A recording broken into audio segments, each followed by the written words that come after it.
My name's Chris. And I'm Kristie. This is the Washing Up Podcast, and that was the grand final. It was so finally awesome.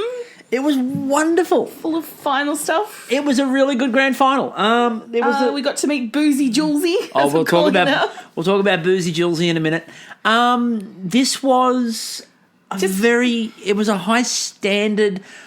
I didn't necessarily like the technical. I really loved the final baker, showstopper. Although there are some questions we have to ask about the showstopper, like which genius decides that they're going to do a showstopper like that in heat. Yeah, but I have to think that like a Canadian heat is, like more like our fresh spring day here. It's a general fresh spring day. It's not like 50 degrees and like causing things to melt off your face. It's a hot one, and a hot one means maybe a T-shirt. So all three bakers going into this grand final, Andre, Sachin and Megan, had one star baker twice. Yep, even playing field. And far more importantly, though, Megan's a technical wizard. She is. Technical wizard.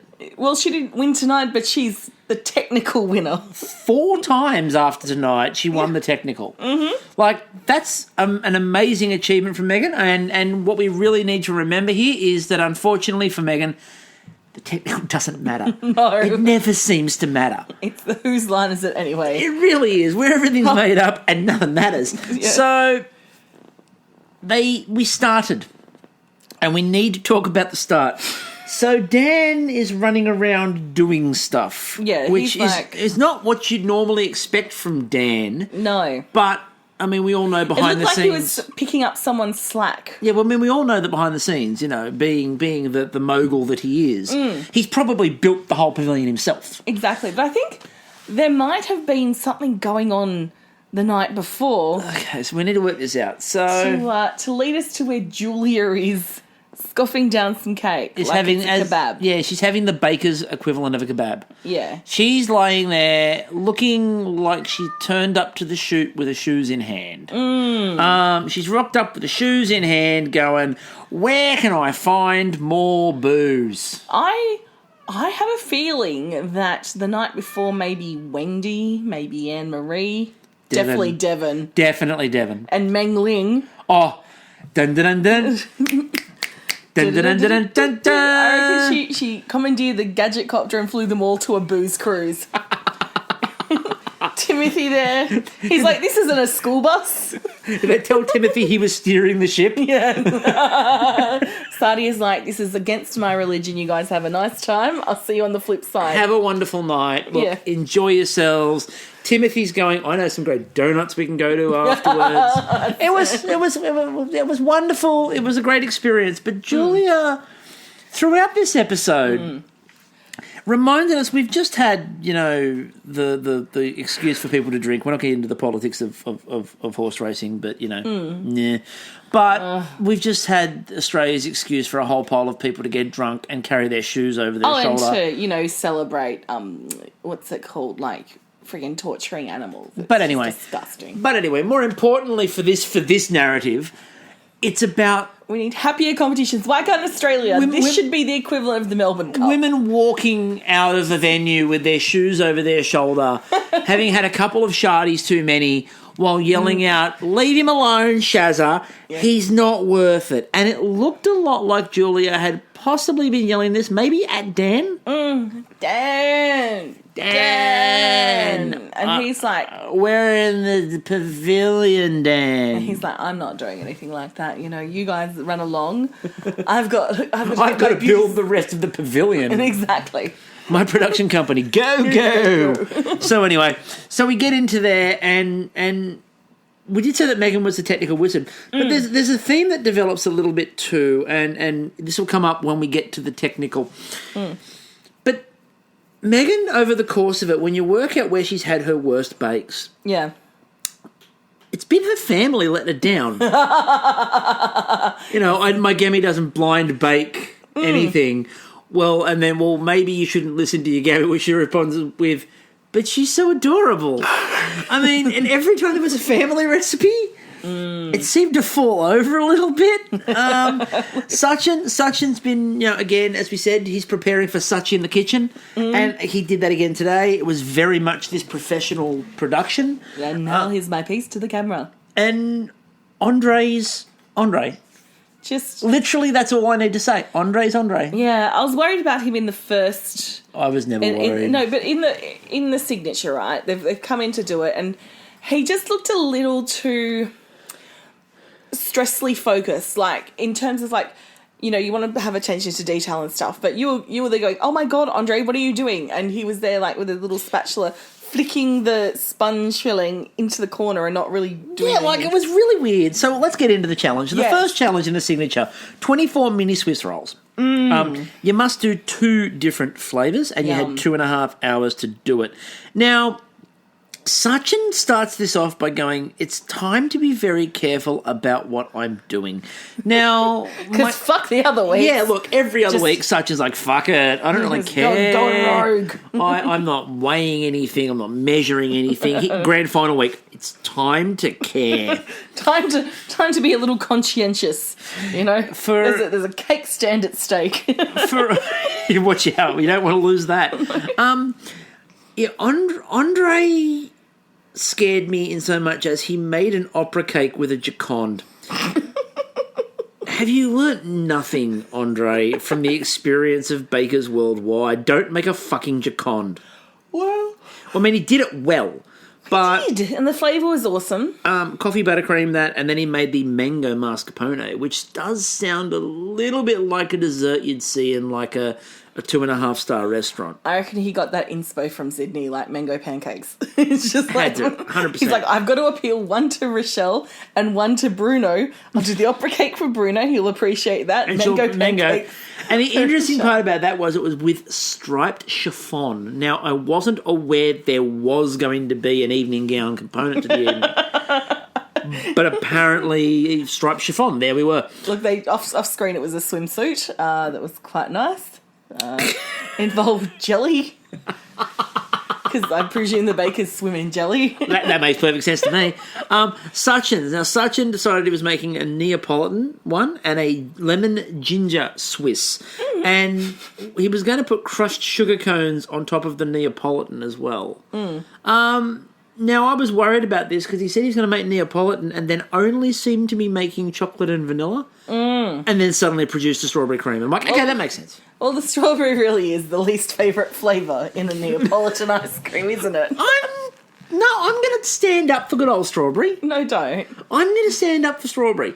Of a Neapolitan, well, first of all, I don't really eat a lot of Neapolitan ice cream. No. But I find the vanilla in a Neapolitan is always third because, like, if you want a good vanilla, you just buy a vanilla. Yeah, but if you're just desperate for some ice cream and you got some chocolate topping in the fridge, like, you can just grab out some vanilla. Like, if the chocolate's all gone, but you still want a chocolate flavour, you can use the vanilla as a carrier for the chocolate.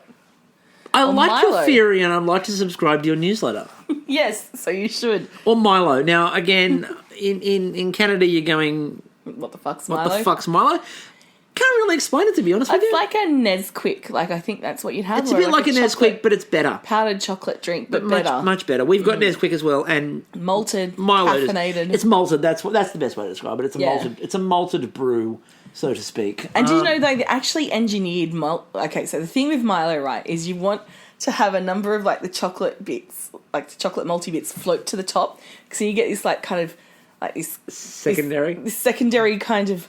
Oh, what's that thing called? You know when you're making a broth and you've got to skim off the top of it? Yep. It's that bit. It gets that bit where you get that. Where the first thing you do is the when raft. You're skimming it. It's a raft. When you're skimming it. You want a Milo raft, and it's delicious, and it's the best thing. And if you're like me, you just make a raft in the bottom of the cup and eat that. You don't worry about the actual Milo. You just all raft. All raft. So now, Rochelle at this point said that they needed to have, quote, that beautiful tight swirl. I wasn't quite sure at this point what we were discussing anymore. Here she is. Miss America. So here comes a contestant from Venezuela. Venezuela. Florida. It's Miss Florida. Going through the tight swell. And at this point, Andre got really fiddly with his corner. Now, to explain what he was doing, there was the corner of the pan, and he had like the batter there, and he had the palette knife, and he was just flicking the same bit, and he wasn't quite stirring it. He wasn't quite flattening it. He was like flicking it like it was a light switch, on, off, on, off, on, off, on, off. And it was like he'd gone a bit Rain Man. Light switch. Just go click. It's a nifty little Canadian trick. But he got a bit Rain Man there. I've got the corner. I've got the corner. I've got the corner. The corner. I've got the corner. I've got the corner. I like to think someone just came and go, Andre, remember there's the rest of the corner, day to do. Corner. Got the corner. That's right. Got the corner. The other now. Then just clicks out of it. So Megan's one was the carrot cake. And then the chocolate strawberry rolls, which were chocolate dipped. As she said, it's all my family's favourite flavours. And I went, oh shit, she's screwed. Because, as we said, family has kind of, on one hand, it's driven Megan onto greatness. On the other hand, it's kind of kicked her in the ass a few times. Yeah, a bit of sweetness there. Yeah, and having the Terry taste buds. Remember Terry from season 1? Yes, we all remember the Terry taste buds, which is that you make things for children and therefore they're a bit sweeter, which should come back later on. Now, Dan didn't surreptitiously steal a lot of food in this episode, but when he did... He's just going for his, showing his courtesan tricks, you know? He stole what looked to be an entire row of Sachin's rolls.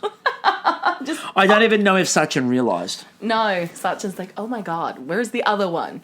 And like Dan is just standing there, and you just the roll just disappeared. It was gone in a heartbeat. He's like got a distendable jaw, Dan. It's like a snake. Yeah, he just unhinges. Unhinges, just fits the roll in, and away he goes. Unhinges, inhales. Makes him very popular.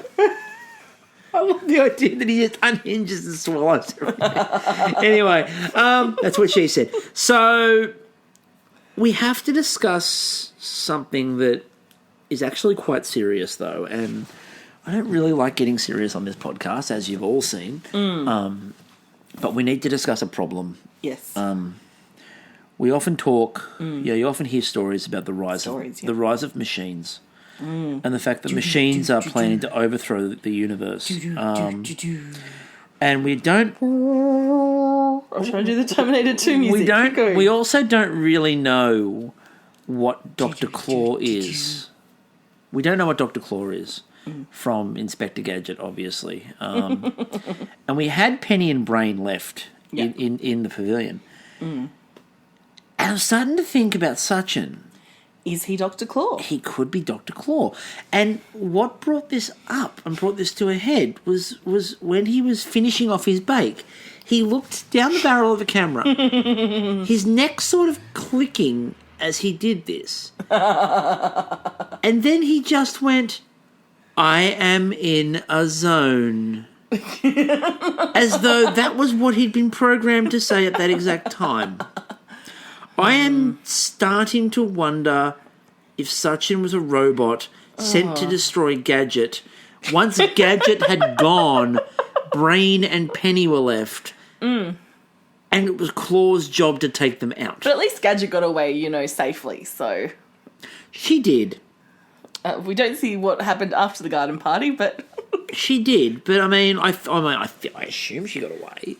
Haven't heard anything about it. I mean, we are actually denying Gadget. Yeah. One more time with feeling. Yeah.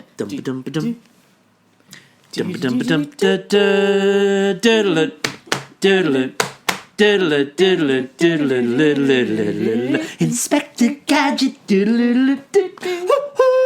We have to do that in honour of Gadget. I have to tell you, every time we sing this song, right, when Chris does the hoo-hoo, he puts his hands up in this gesture, right, where his palms are face down. Fingers. His spirit fingers are displayed, and he kind of, like wings, gracefully brings them up to go hoo-hoo, and his hands up near his head. I am a shoulders.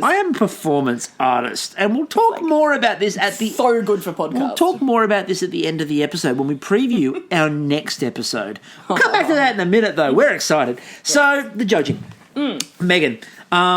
They said that Megan's were fun and had the wow factor. Wow. So that was really good. They said that the carrot had a nice swirl. The sponge was beautiful and thin. Good flavour, really creamy as well.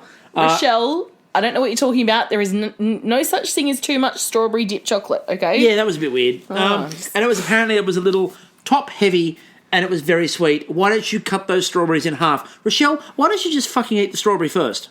Because, seriously, in all honesty, who says no to chocolate dipped strawberries? Yeah. That's un-Australian. Same point, same time. Yes. Look, that's your Canadian side coming through, Rochelle, and we will not stand for it. I don't know how they do it in Quebec, but that's not how they do it here in down under. That's definitely not how they do it down under, and that's not what I'd expect if we were to go down and get a nice little tea at your place in Perth. Yeah, Highgate. We're going there, maybe, possibly. Hopefully, we're aiming for it. Anyway, accommodation. So, Rochelle, on the plus side, if you happen to ever listen to this and you're around, hi. Hello. I want to talk later on. Anyway, all that criticism, we're just joking, you know that. I'm talking to these fuckers you know that, Rochelle. We're just joking with you. It's the good old Australian way, just joshing. This is what we do. This is the Australian side again now. You know when you're a mate, you got to take the piss out of them. Yeah, you got to take the piss out of them. And Canadians, that's not what you think it means. We don't literally take piss out of people. It doesn't mean like inserting a catheter. We're not, there's no catheters and it's not... This got dark very quickly. Moving on. Sachin, they said there were a lot of fingerprints all over his glaze. As he said later on, I had to make a decision. Did I make them look pretty or did I actually put them on the tray?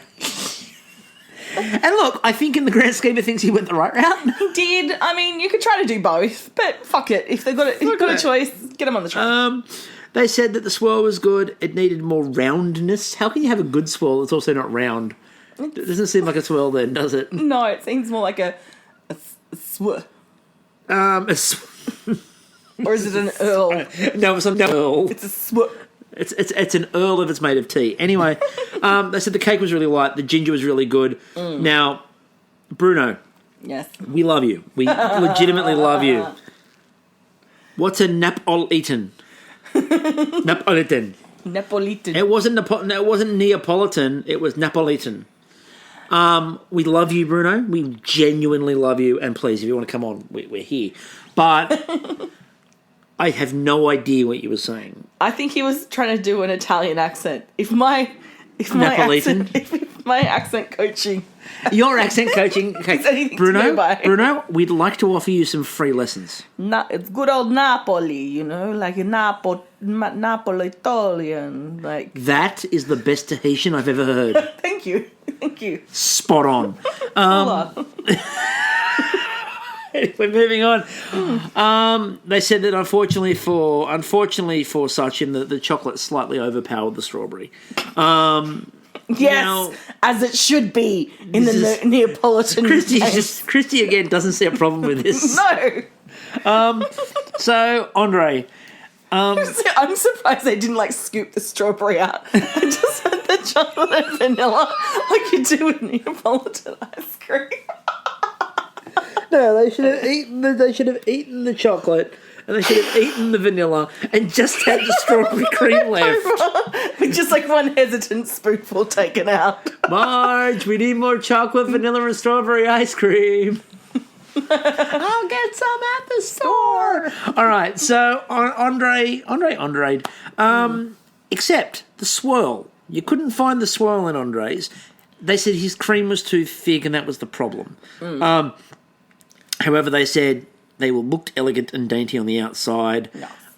The taste was amazing, they said, and the mousse that he had, in particular, and the mango was light, and the sponge was perfect. So he did actually get the Gicond right.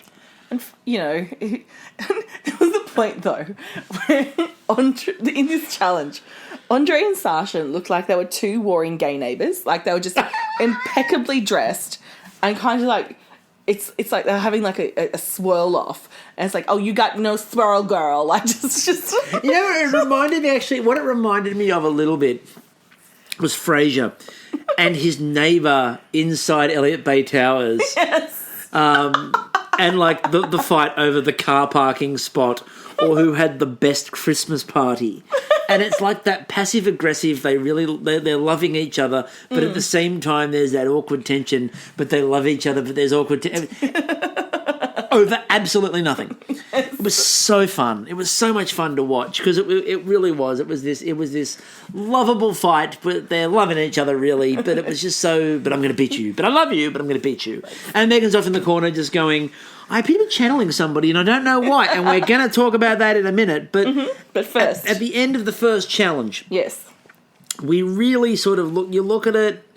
I thought Megan was probably just ahead at this point in time. No, I think it was all even. Everyone had things going for them and then things going against them. And because there was so much commentary about needing the swirl, even though Andre's tasted the best and had like the best, kind of look to them, there was no swirl. So looking at it all and a whole one of Megan's, unfortunately, my favourite, the chocolate strawberry, was too sweet.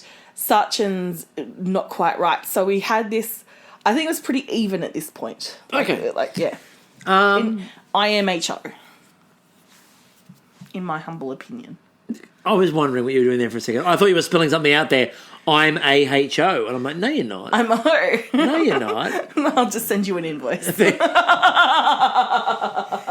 it, I knew that was coming at some point. Okay, now we get to the technical, which, of course, as we always say, doesn't really matter. Now we have a favourite of friend of the show, last week guest of the show, Robert Harwood. Yes. A princess cake. He did tell me when I asked him about this, he said this is his go-to order, and quite often they try to give it to his wife, not him. Gender bullshit. Gender bullshit. Anyway. But I have to say, when we got to see the cake, my immediate thought was, it's named after Princess Fiona and her left boob. It did look like a Shrek boob. Like Princess Fiona, post-transformation into the ogre. Nice green boob with a little rose pasty on the end. Yeah, with a rose pasty. Oh, that's just the shape of the nipple. We don't know what... We don't know what ogre nipples We look don't like. know what ogre nipples... Look, if you know what ogre nipples... Actually, don't contact us. Don't Google that On either. second thoughts, if you do know what an ogre nipple looks like, don't share that with us. I don't know if I can really cope, to be honest with you. Why do we ask for fan participation at that point? I don't know. It's weird. You had 2 hours and 15 minutes to make this princess cake, which led to one of the best looks of the season, which was just Megan's eye roll. They cut to... They had a princess cake, and they cut to Megan, and I thought her eyes were falling out of her head. Yes. I actually thought she was having a slight stroke. Just pausing there for a second. In any of your notes, did you note down, like... Remember that I said... That's what she said so many times during this episode. Like, Bruno said something about being hard and stiff. There's a couple of reasons why you said that. One, you're watching a lot of The Office at the moment. Yes, I am. But secondly, there wasn't really innuendos, but they were getting to the point where it might start happening. And we had Boozy Julia. We did. And that is always what Boozy Julia said, as far as I'm concerned. Yeah, she seemed to get a little bit more worn as the day went on. As the day got on, it just looked like... obviously they'll blame the heat, yeah. but I think it's possibly the alcohol. And I'm also thinking that maybe... maybe... was dehydrated. She didn't have a drink of water between the wine last night. I think she might have had a couple of drinks in the middle. I don't necessarily think they were water. She's like, my margarita's got ice in it. That's good close enough. My daiquiri's fine. She raided Dan's trailer. Stole the booze. So Dan comes over and Dan's like, now when I announced this, you gave an eye roll, and Megan's like, did you not notice my look every other week, Dan? It's true. Whenever they cut to Megan, she gave a look like, what the fuck is this? And then she knocks it out of the park. So Bruno thought that the cake looked beautiful. Clearly Bruno and I have different ideas of what beautiful is. Well, he has an appreciation for all bodies. He's body positive. He's like, all bodies are good bodies. And I'm body negative, apparently? Yeah, because ogre boobies are good boobies too. Hashtag ogre boobies. I want to see hashtag ogre boobies. You just want to see ogre boobies. No, I don't want to see that. Okay, so once you've listened to this episode, if you're on Twitter, I want to hashtag ogre boobies. Just because I want to see if we can get that mother trending. Right? I want a trend of ogre boobies and I want no one to have an idea why. Like, I just want this to be random. So get that going. Hashtag ogre boobies. So I've asked for many weird things on this podcast. That's possibly the weirdest. So I'm going to get you a T-shirt. Hashtag ogre boobies. Now, they tried to describe this differently. Megan described it in the following detailed and quite succinct terms. It's a sponge cake. Yep. I think. Yep. Nice. That is the Megan description. Andre, on the other hand, turned around and you actually had to do a double take and you looked at me, did he just say? And I went, yes. Yes, he did say suspenders and belt. Yes, it's a sponge cake with a belt and suspenders. Yes. So it's a very fancy sponge Genuine, cake. he did. A It's a Genuine Genuine sponge cake. Now a princess cake, from what they showed us, is the cake with the layers, and then you get a layer of cream on the top. Making a dome. And then you cover it in marzipan. The worst sweet God ever invented. Yeah, we're not big fans of marzipan on the podcast. But you know who is? Megan's Auntie Tracy. Let's talk Auntie Tracy. We need to talk Auntie Tracy. Particularly when Megan mentioned it and she started calling Auntie Tracy, Auntie Tracy. At this point, You're thinking she's going to appear like in one of those sitcoms as a ghost that only Megan can see. John Edward outside the tan. I'm hearing it. Tracy? Tracy. Is it an Auntie Tracy? No, Does she like baking? Is she a baker? She's a baker. She likes to bake. Does she like marzipan? Is it marzipan? I'm sensing marzipan. Anyone marzipan? You. No, I'm expecting her to turn up, but only Megan can see her like Samantha's mother on Bewitched. Like, it's just like, bring, and she's on the end. What is it, Durwood? It's in Dora. It's like Auntie Tracy is in Dora. See, personally, I kind of thought at this point that Auntie Tracy entered Megan's body. And I'm not quite sure if Megan was there for the rest of this. It just felt like Auntie Tracy had enveloped her. And she was looking around. But at the look around, I don't think the look around was to see Auntie Tracy. Auntie Tracy had got inside her head. Yes. And Auntie Tracy was staring in the head going, I can turn. It's amazing. And meanwhile, Megan, who's fighting, is going... But meanwhile, Megan, who is fighting her off, inside the head is going, Auntie Tracy? Auntie Tracy? And that's why she's looking around saying it. It was a combination. She's fighting her off going, Auntie Tracy. And Auntie Tracy is looking around going, I've got a body. This is wonderful. And then the Harry Belafonte routine ensued. Jump in the line, rock your body in time. Okay, I believe you. And also what we believed was Dan, who not so subtly walked up and looked over at the stove at one point and went, ooh, raspberry jam. My favourite. And there was just a look of, yes, it is. And then no one really knew what to do with this, and they cut away.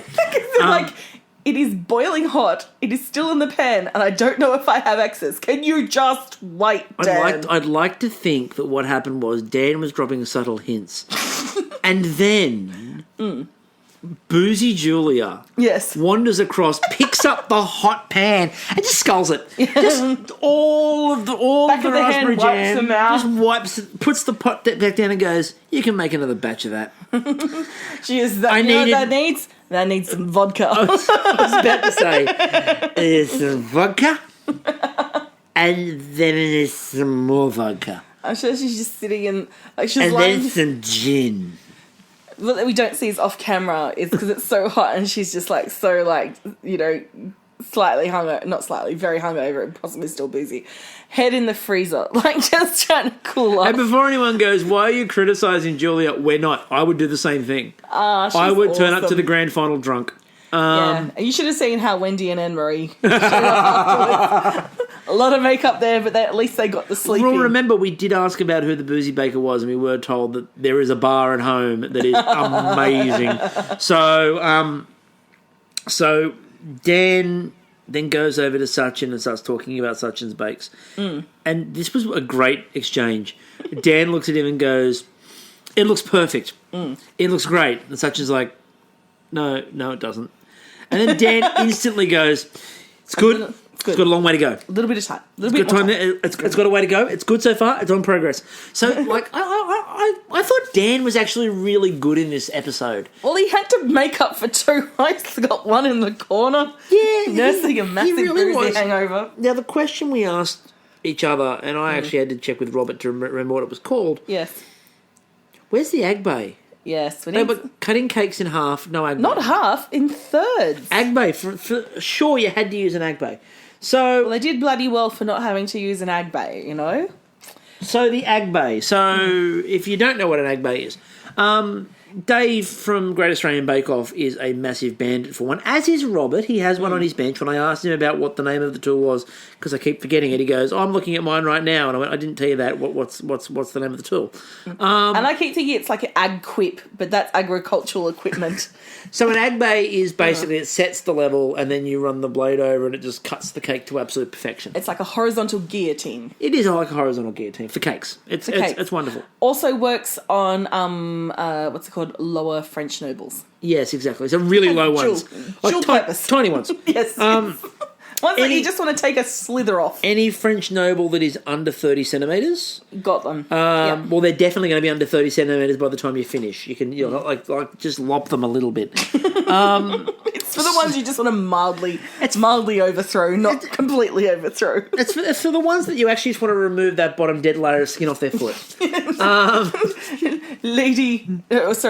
The contest to do mortar for does appreciate a good Agbay. I've got my Agbay out. I've got to get rid of my dead skin. Feel my feet. It's like a newborn's bottom. You're bleeding. You're bleeding, lady. Yes, but I've got plenty of time before I have to walk anywhere. Yeah. My servants will carry me. So, at this point, we had Megan, and it was really weird because she goes, now the round comment makes sense. Ooh. Again, I suspect... Possessed by Auntie Tracy. Auntie Tracy is trying to... Maybe she's sending messages from beyond the grave. Maybe it had nothing to do with the cake. Maybe it was one of the last things Auntie Tracy saw was something about something being round, and she's just worked it out and gone... Now the round comment makes sense. Auntie Tracy was a very big spiritualist in the 1800s. She was like the granny from the Addams Family, you know, like always grew up potions and doing the divination for the family, and died in a very tragic marzipan accident. And it was like, oh no, now I see the round. Was killed by the thing that she loved. Yes.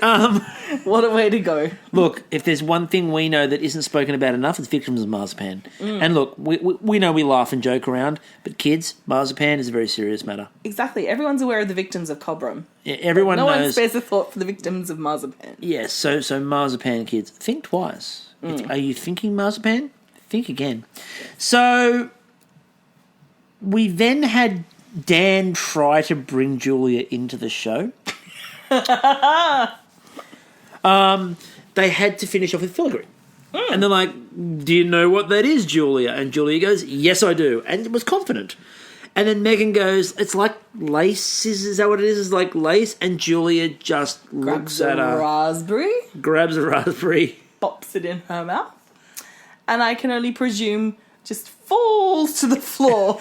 I'd like the idea that actually the camera cut just as she just sort of went... Yes, they fixed it in post. Okay, she's standing up. All right, so Andre. Now, what we didn't mention about Andre in this challenge was he's never made marzipan. No. Whenever he says he's not made something before, I'm staggered that could happen. Because surely, we saw him on a tall ship. I'm sure that, 10th night at sea is marzipan night. Yeah, well, exactly. Well, look, sailors get together. Red sky at night, marzipan night. So I'm sure there's a sea shanty. I'm sure there is one. Oh, the marzipan is tasty and when it's on the briny sea. It was the cheapest. It was the way the cheaper ships did their plank. Marzipan. Yes, you got to walk the plank. That's not a plank, sir. It's marzipan. Don't question me. I'll make you eat it as well. Yar, do you want to walk it? I'll eat it. What are you waiting for? I'm thinking. It's marzipan. The most disappointing of sweets. You know what? I might take my chances and see how far out I get on it. Okay, so the 3 layers were quite distinctive for Andre's one. All the parts were great. Megan had a great presentation. They said it was possibly too green. It did look like Kermit had been blended. Yeah, Princess Fiona had been on holidays. It's post-honeymoon. Post-honeymoon. The layers, however, were great. Rose is amazing. Sachin's, however, looked a little bit more like Fiona has been in the middle of winter. Winter came. It was quite pale. It's Fiona as she would be in... Oh my God, fucking Stark Place. Oh my God, Winterfell. Oh my God. It's been too long. This is what happens when you delay shows, right? We should have been watching the final of fucking Game of Thrones, but no. Delayed it till next year. Rant over. Continue. The rant had only just begun. Yes. Anyway, we're moving on. So... the marzipan cracked for Sachin, and as they also referred to the idea that the side had challenges, which is one of the judges' favourite sentences. Yeah. They also said they forgot to put cream on the side. That's a problem. Sachin was third. Andre was second. Megan, once again, first in a technical. Technically first. Technically winning the things that don't really matter. Now, to quote the poet laureate of our time, I refer, of course, to Rob Thomas. Yes. Man, it's a hot one. I think we're going to go, I believe the world is coming to the ground. Oh, well, I guess you never know. Let's see how far we come. How come? Moving on. So they had to make a shoe tower for the showstopper. And it's that CHOUX, not SHOUOE. Yeah, you didn't have to make a tower to hold your shoes. No. Didn't have to make one out of shoes. No.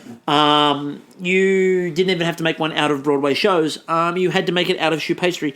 So this shoes me. All I could imagine. You had to do 3 different things. Yeah. 4.5 hours. I did like the way that Dan went. You have half an hour to.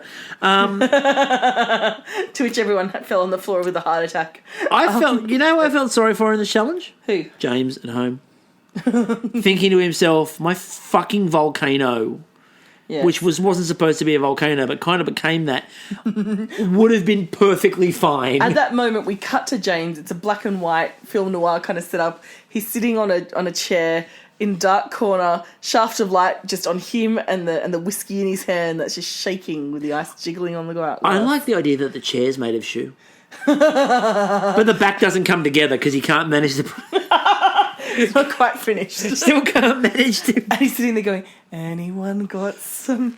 No, maybe... No, I've got it. Poor James. Like, we spoke to him, obviously, and go check that episode of the podcast out. It's fantastic. I'm sure he's back from his walk in a dark black forest. But here's what I really like. I like the idea that in perpetuity, James is stuck always forever trying to bring his tower together, and it just keeps going up. Like, he's just doomed forever to keep doing this. He's going to die and haunt the pavilion. He's going to be the ghost that roams. Just, people gathering people's shoe. Like, they've sworn they've made 20 for their bake, and there's, like, only 18. Caramel disappearing off the bench. Yes. This is the ghost of James. And in weird places around the pavilion, little crocon bushes are starting to form. Now, in a sentence that is the most appropriate for Canada at the moment, it said that they did the voiceover, and the voiceover they said, now, these are Claire's profiteroles and other puffs. You know what? Quite appropriate. The idea that there were many puffs going on in this. I'd like to think that when they came up with the challenge, there were some puffs happening. So, Megan. Yes. Megan decided to make an owl sitting on a tree stump because, sure. And do you know what it says? Shoo, shoo. Shoo, shoo. That joke was so bad, Kristie literally just chased one of our cats out of the room. Sorry, Senator. He was sitting on the lounge and she went, shoo, shoo, and he went sprinting. So I don't know why she decided at this point of the competition. I mean, I assume it'll look amazing. But as even Dan could identify, this sounds terribly ambitious. When Dan looks at something you're doing and goes, you know what, might be reaching a bit there. Yeah. Could. Look, she actually did a very good job. That's it. That's what I remember being said in the technical. I think it was Dan that said it sounds very hard. And of course, that's what she said. Yes, you did. All right. Now, continue. Sachin made an Indian wedding shoe, which was a tribute to his wedding. Finishing off with coffee in the morning. It looked like a Gorgeous. really cool design. Yeah, and we got to see little clips of his wife and his family. We did. They're quite awesome. Just so sweet. They were quite awesome. I wanted the childhood photo they showed of Sachin, the outfit. Sachin, if you're listening to this or if you ever hear this episode, I want to know if they make that outfit you were wearing as a child in adult sizes. Was it the brown one with the big collar, brown? I'm happy. I'm prepared to be the model. I'll do it. I mean, I'm sure I suit brown with a big collar. You suit anything, my love. I work very hard on suiting anything, including a brown with a big collar. Anyway, Andre. Now, Andre disappointed me because they were all talking about why they make shoe that way, like taking it off the heat and turning it all around. And Andre, for some reason, felt the need to clarify that he didn't actually know the scientific purpose of this. Now, first of all, I don't know if anyone asked him for the scientific purpose. But secondly, I just assumed naturally that Andre would. Just knows it. And it kind of broke my feeling of, like, reality. That's like, is this Andre? It's Andre under pressure. It's his last bake. He lacked scientific formulas. Yes, but it's his last bake. What do you expect? He's focusing. Look at what he produced. But then my faith was restored. He was too busy calculating how do you get sugar work to set in this heat this humidity. My faith was then restored because for his third fucking tier, he just made a crockenbush. Because, of course, if there's one thing you do just as an addendum, it's a crockenbush. Yep. And somewhere, quietly, James sobs. Aww. Like that. That's right. Just like that. Sounds like a cat. Actually, James crying. So they then brought all the other bakers out to talk about, you know, what they were doing. And it was really cool, first of all, to see everybody again. I'd like to say to the people who produce Canadian Bake Off, maybe bit more lavish, a little bit more. It looks like you've found a random field and put a couple of folding tables. Yeah, but don't you think that? I think they spend money like flying the families out, which is really lovely. You can put some crepe paper around it. Look, maybe Canada's gone into austerity measures. You know, they're trying can't have like a merry-go-round. No, that's just the Australian way. Just the Australian ones that do the merry-go-round.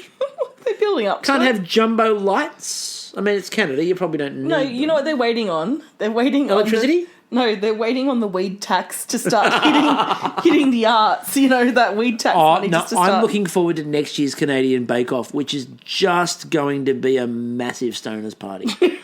And the final bake for Great Canadian Bake Off next year is going to just be munchies. That's it. Hash cookies, hash brownies, munchies. There's your three challenges. There's your three challenges. You are welcome, Canadians. You are welcome. So we got to see Gadget. Yes, we did. I'm so happy. Yeah. Gadget believed that Brain should win, and her rationale was that he's from another planet. Okay. Thank you, Mengling. Look, Mengling. Look, it takes one to know one. Mengling, we absolutely love you. Yeah. Never change. Especially when you're saying that Andre's from another planet. Never change. Devon, our favourite luncheon meat.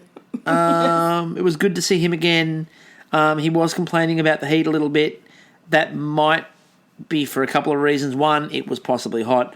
There is also another reason relating to temperature and local temperature. And, of course, as we know, we know where Devon comes from, don't we? Oh, we do.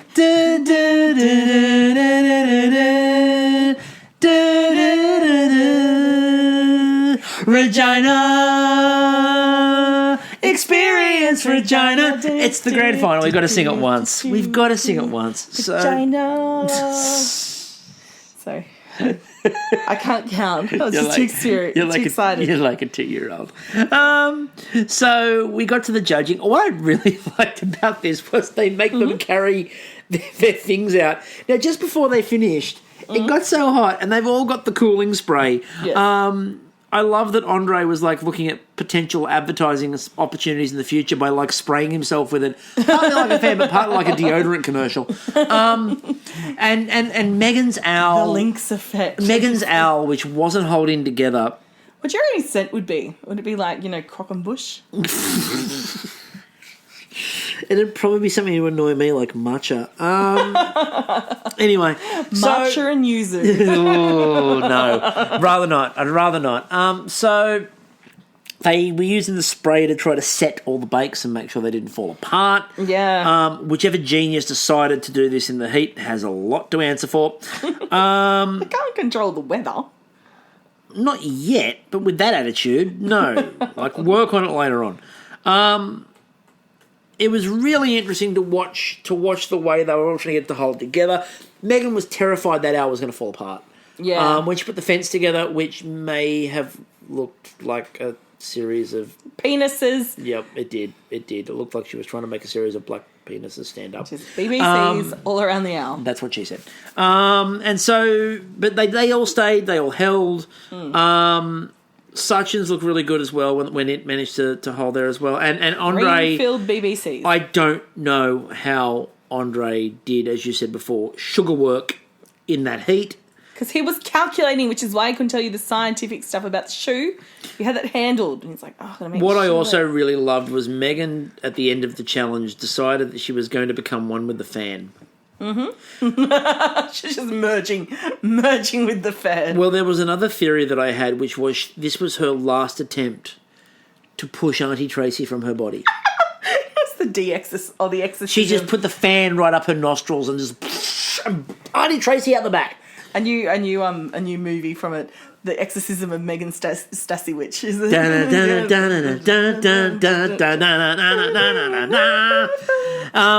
So they went and tasted the three of them. Obviously, Megan's, they said, it looked amazing. Made all of her own shapes for the feathers, which was really impressive. They said the cream was good, but it needed more. And she goes, yeah, I wondered if I should have put some more in there. Yes, Megan, you should have. That's what she said. The choux, they said, was a little bit more cake-like, but it was absolutely delicious. Mm-hmm. And again, the grass choux needed more filling. I like how you use like the fingers, like the grass choux. Like, we have to be very clear that next year's grass choux must be very, real very grass. So Andre, look, I literally just wrote, it's fucking spectacular. Uh-huh. The second Andre produced that, when they showed all three, and don't get us wrong, absolutely love Megan's one in particular. Yeah. Sachin's was great as well, don't mistake that. Gorgeous. But Megan's creativity is amazing, but the second you saw what Andre had done... It was so refined. There was so many different details on it. I've argued all the way along, and we've talked about this on the podcast. I think that Andre's top 5 technique all time. Yep. I am quite happy to put him top 3 all time now. Easily top 3. I think there's not been a baker who has demonstrated the range and ability of techniques, and especially the French patisserie stuff. You know, Bruno, for the second week in a row, talking about, I'd be more than happy to find this in a French patisserie in France. Yep. That's how good it is. They said that the choux was all well filled, the raspberry liqueur cream was delightful, sonnerie was amazing.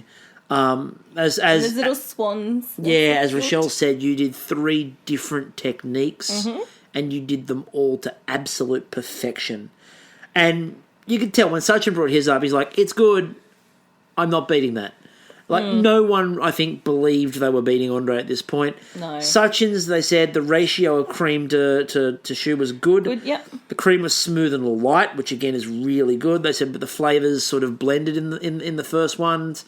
they said the flavour in the coffee one was a lot better.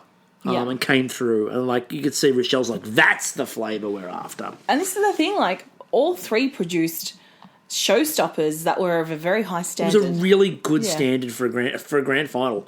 It was really good. Now, they all went out and saw their families, and that was wonderful and great. I'm pretty sure that Megan's family were checking to see if Auntie Tracy had left. It seemed like she had.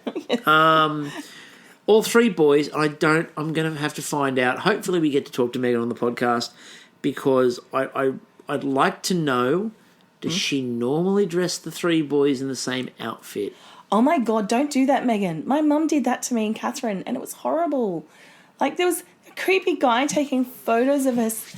Went to this Australia Day celebration.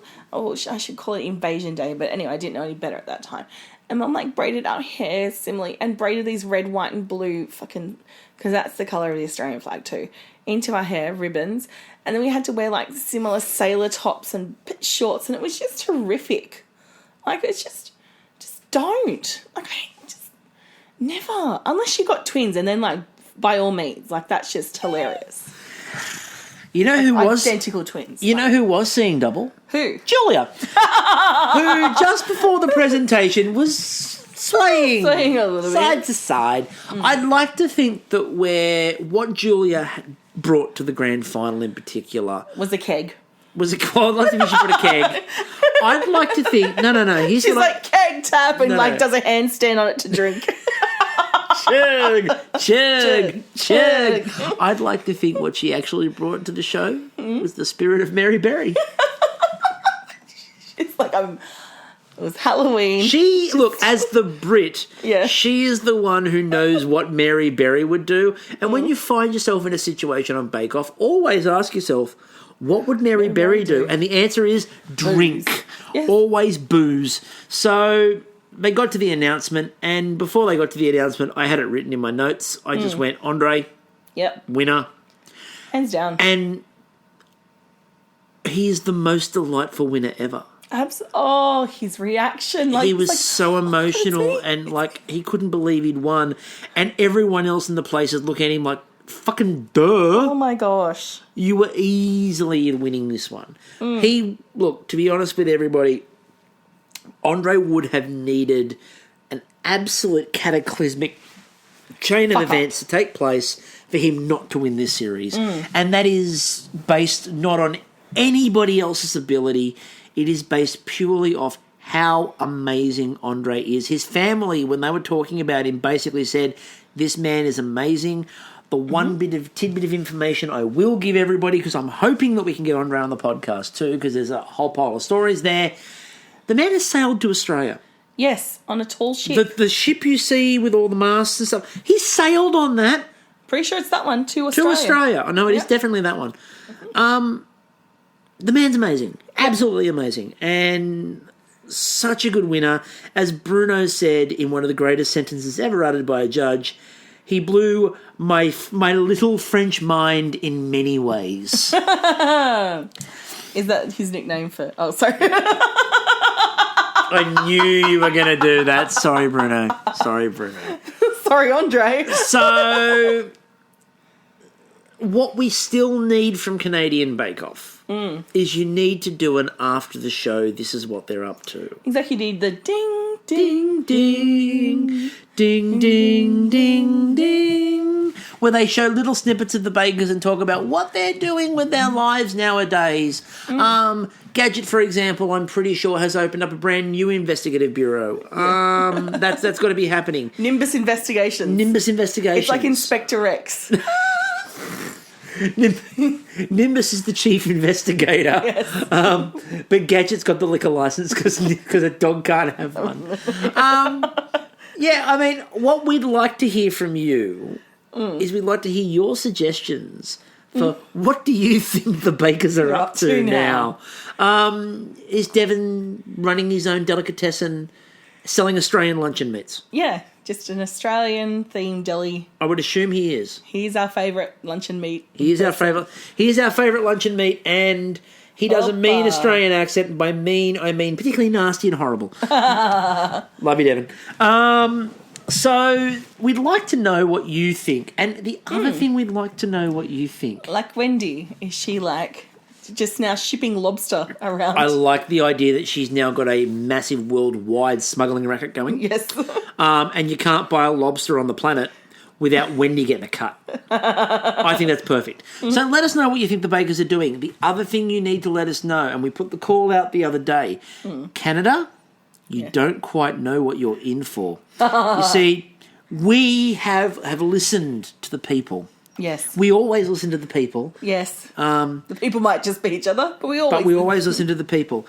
And at the end of the previous series of the Great Australian Bake Off, we were asked, nay, it was demanded, that we hold the Virgies, our award ceremony for the Great Australian Bake Off.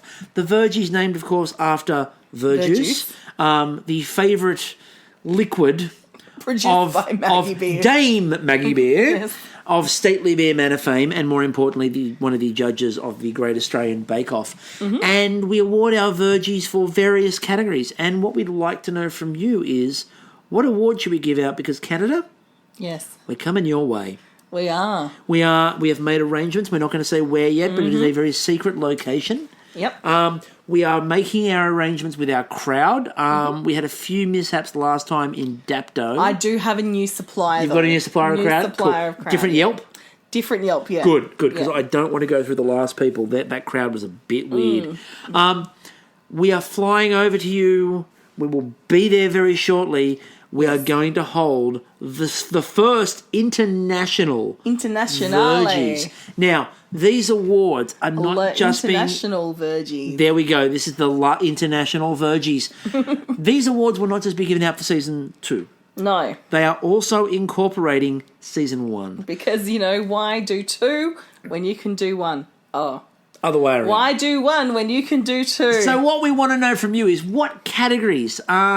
We've had a couple of people make suggestions already as to what sort of categories. The noodliest arms. Yes, messiest bench, most giftable baker. Josh suggested a few of these. The most Canadian baker. The best conspiracy truth baker.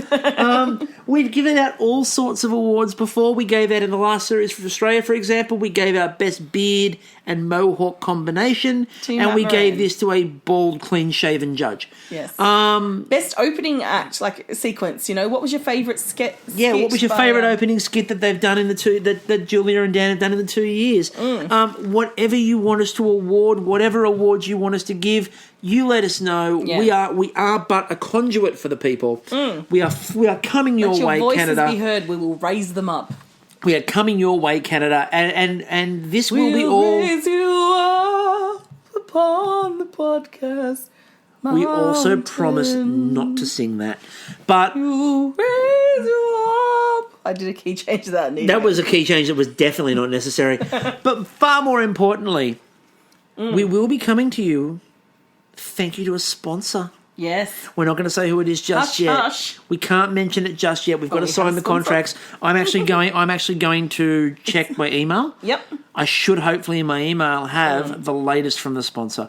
Hopefully they'll FedEx the contract shortly. I need it. I mean, look, we've got everything organised. I've got a pack. Lawyer look after it. I've got a pack. Yep. I don't know what do I pack for Canada. I'm flying nude. I just figured that I'll be dressed as I walk through the airport. I'll just purchase items. I thought we were talking to Dan's private shopper. Yes. Was it Lorenzo? Yeah, Lorenzo is Dan's private shopper. Yes. So I assume that Lorenzo will meet us at the airport and give us some swanky garb to wear for this glittering night of nights. Exactly. It'll be International Bake Off's Night of Nights. It will be. So we are looking forward to the Virgies. You should hopefully look forward to the Virgies. If you'd like to have an idea of what the Virgies are, we need you to go back through the archives. If you go back and find the Great Australian Bake Off episodes of the podcast, what you'll find is the Virgies there. It's just before the grand final episode. Have a listen. Yep. Even if you haven't watched the series, I do actually, in all honesty, I don't often recommend things we've recorded.